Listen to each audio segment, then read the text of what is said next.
Hello everyone, start करते हैं आज के वीडियो को। और आज के वीडियो में हम बात करने वाले हैं बिहार के चुनाव के नतीजों के बारे में। मैं बिहार के चुनाव के नतीजों की बात नहीं कर रहा हूं, क्योंकि बिहार के चुनाव के नतीजे तो कल या टुमारो हमें मालूम चल ही जाएंगे।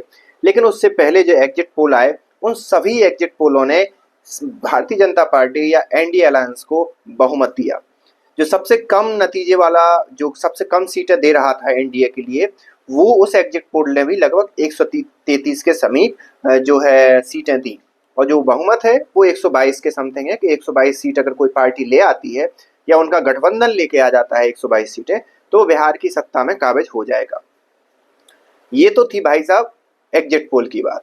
अगर एग्जिट पोल इसी प्रकार से कन्वर्ट होते हैं तो आप ये मान के चलिए कि तेजस्वी यादव जो आरजेडी है, आरजेडी की पार्टी या लालू प्रसाद यादव जी का पूरा परिवार, ये जेल जाने के लिए तैयार होगा।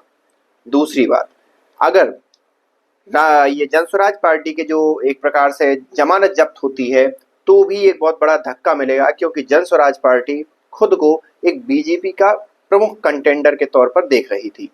तो ये दोनों चीजें डाउन हो जाएंगी और 2029 का भारतीय जनता पार्टी का रास्ता साफ हो जाएगा, क्लियर कट हो जाएगा। उसे ज्यादा मतलब मेहनत तो करती ही है भारतीय जनता पार्टी, लेकिन और क्लियर और सरल हो जाएगा उसके लिए चीजों को आगे बढ़ाना। तीसरी बात, यहाँ पर एक और गौर करने वाली बात है कि आपने देखा होगा कि जन स्वराज पार्टी का आपको बहुत प्रेजेंस देखने को मिला। जन स्वराज पार्टी ने बहुत इंटरव्यू दिए, लेकिन अगर यही exit poll main exit poll या मेन मुख्य नतीजों में कन्वर्ट होते हैं तो ये देखना पड़ेगा कि आखिरकार ऐसा क्या है कि जो बीजेपी कर रही है और जनता उसे बार बार वोट दे रही है।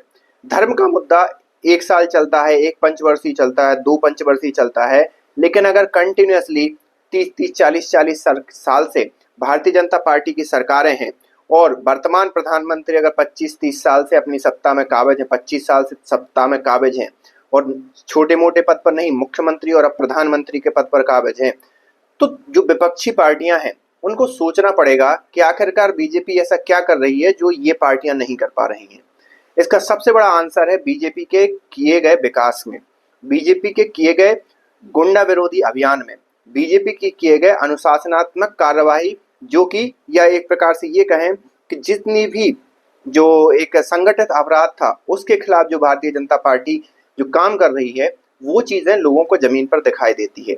और अगर बिहार, झारखंड, छत्तीसगढ़ इन जैसे राज्यों में तो वो फील होता है लोगों को, क्योंकि उन्होंने अपने सामने होते हुए देखा। ये चीज जब आप चुनाव प्रचार हो रहे थे तो कई मीडिया चैनल, आज की डेट में यूट्यूब से भी कई ऐसे मीडिया चैनल और कई रिपोर्टर निकल कर सामने आते हैं, या यूट्यूब पर भी आपको कई चीजें मिलती हैं या सोशल मीडिया पर भी कई चीजें मिलती हैं, तो उसमें आपने पाया कि लोग इतने इंक्लाइंड थे एनडीए को लेकर, इतने मतलब भरोसेमंद थे एनडीए को लेकर कि हम एनडीए को ही वोट देंगे, हम आरजेडी को वोट नहीं देने वाले, क्योंकि आरजेडी के समय का उन्होंने राज देखा था। आरजेडी के समय उनका कहना था, जैसा उन्होंने उस इंटरव्यू कई वीडियो में कहा, कि आरजेडी जब सत्ता में थी तो आप 5 या 6 बजे के बाद घर से नहीं निकल सकते थे। अगर निकले तो या तो आप लूट लिए जाओगे, या आपकी हत्या हो जाएगी, या आपका अपहरण हो जाएगा।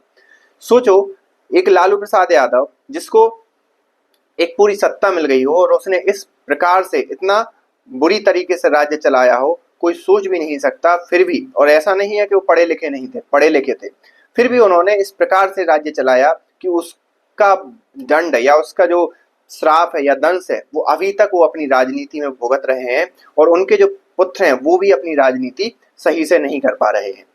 और जो एक सुनवाई होने वाली थी 3 या 4 नवंबर के समय, उसको 1 महीने के लिए टाल दिया।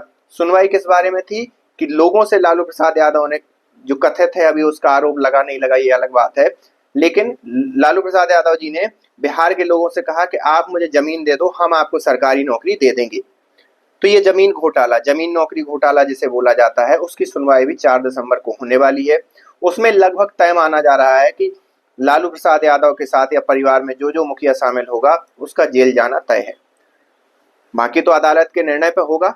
मैं मतलब ये नहीं कह रहा हूं कि वो जाएंगे, ये जाएंगे, लेकिन हमें ये देखने को मिलता है कि किस प्रकार से पहले की सरकारें चली और भारतीय जनता पार्टी ने कैसे उन सब चीजों को एक प्रकार से 180 डिग्री घुमाया। और आप देखो भारतीय जनता पार्टी के राज्यों में तो एक प्रॉपर रोड आपको मिलता है, प्रॉपर पानी की, प्रॉपर बिजली की व्यवस्था मिलती है। मतलब जो जन सुविधाएं हैं, जो एक प्राथमिक सुविधाएं हैं, वो हर एक आदमी को सुलभ है।